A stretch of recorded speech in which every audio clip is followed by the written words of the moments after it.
काल स्वबळाचा नारा, आज बॅकफूटवर. ठाकरे गटाचे नेते संजय राऊत यांनी काल स्थानिक स्वराज्य संस्थेच्या निवडणुका स्वबळावर लढणार असल्याची घोषणा केली होती. त्यामुळे महाविकास आघाडी तुटली की काय अशी चर्चा राजकीय वर्तुळात सुरू झाली. तसेच हा निर्णय राऊतांचा आहे की उद्धव ठाकरेंचा, असा प्रश्नही महाविकास आघाडीच्या काही नेत्यांनी उपस्थित केला.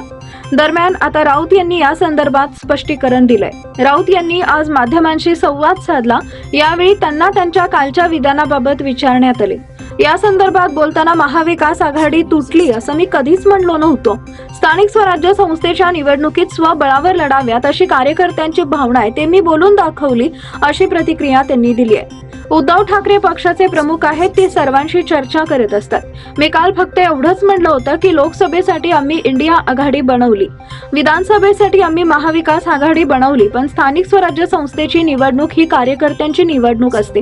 अशा वेळी जर आघाडीकडून निवडणूक लढवली तर कार्यकर्त्यांवर अन्याय होतो. त्यामुळे कार्यकर्त्यांनी ठाकरेंकडे स्वबळावर लढण्याची भावना व्यक्त केली आहे. याचा अर्थ महाविकास आघाडी तुटली असा होत नाही, असंही राऊत म्हणाले.